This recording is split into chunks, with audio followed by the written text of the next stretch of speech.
My Lord and my God, I firmly believe that you are here, that you see me, that you hear me. I adore you with profound reverence. I ask your pardon for my sins and the grace to make this time of prayer fruitful. My Mother Immaculate, Saint Joseph, my Father and Lord, my guardian angel, intercede for me. In a lot of the world, tomorrow we will celebrate the feast of the Ascension. And so that means that today is the last full day that we commemorate your life on earth, Jesus. Some people have already celebrated the Ascension already. It doesn't really matter, because what we want to focus on in this time of prayer is what it must have been like in that last full day with you. We think about the moment whenever we first really became aware of your presence in our lives, Jesus. Maybe we were very young. Maybe we came to faith at a later stage of life. But to a certain extent, the whole time that we have known you, right up until this very moment, there has been a constant presence. We know that you're with us, and with us in a very particular way. But how amazing must it have been for the disciples to have walked with you, to have talked with you, to have been in your physical presence in a way that we can now only imagine in prayer and in faith. You returned to the Father. You deserve that, Jesus, because you came to the earth in order to save us and to draw us ever closer to the Father. But in a sense, we're jealous of those disciples who had the chance to be really with you in a different way. So help us now, through your grace, to come close to us in this time of prayer so that we can experience just a little bit of that closeness the disciples had with you when you physically walked the earth. If the disciples had have known that this was the last full day that they were going to spend with you, I wonder, would they have done it any differently? There is something special about the last full day.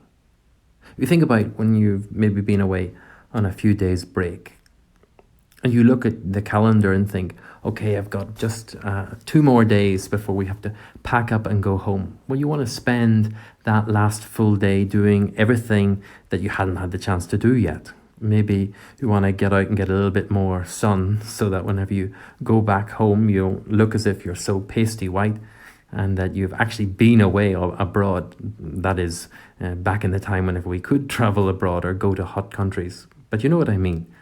There's something important about the last full day, more so even than the last day, that kind of moment of panic, usually when you're going to the airport.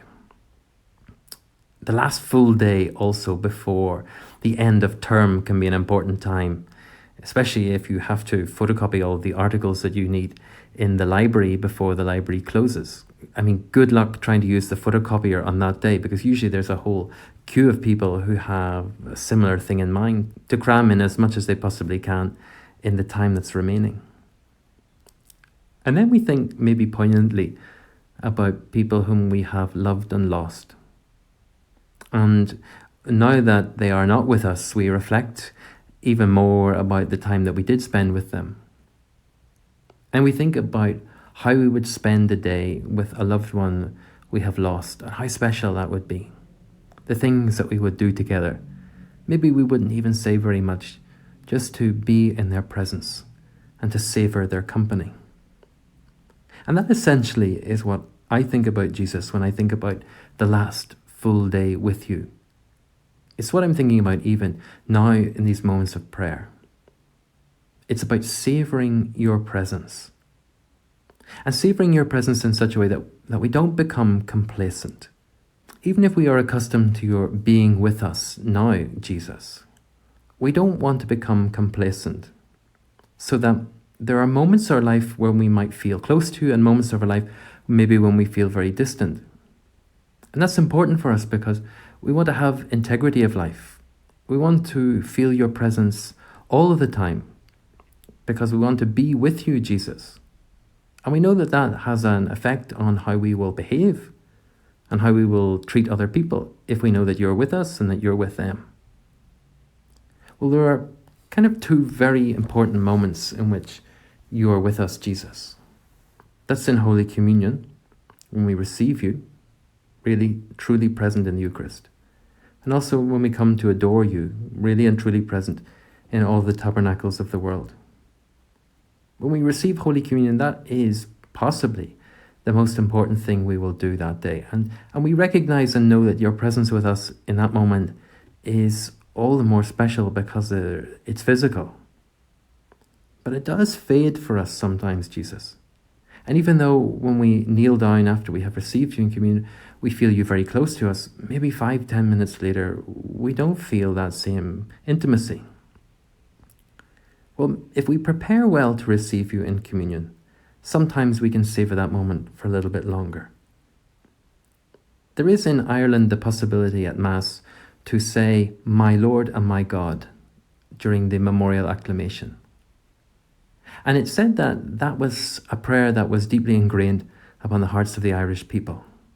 That whenever the priest would lift up the host and would lift up the chalice after the consecration, people would spontaneously say this in their heart, "My Lord and my God," because they deeply recognized your presence with us. And so the story goes that whenever the Mass was being changed, the Archbishop of Armagh, Cardinal Conway, had a few moments to speak to Pope Paul VI. And he said that if it wasn't possible for the Irish people to say, "My Lord and my God," it would be a real shame. And so the Pope agreed and allowed the Irish people to say, "My Lord and my God," as part of the memorial acclamation. And I love that prayer because it brings alive that gospel text for us in a much more vivid way, because we sense your presence, Lord, in that moment very specially. And we acknowledge you as Lord. Eucharistic adoration prolongs the moment that we spend with you in Holy Communion, because we come to be with you, Jesus, in a physical way. One of the most recent blesseds in the church, Carlo Acutis, a young Italian guy, said something so beautiful about the Eucharist. He said it was his highway to heaven.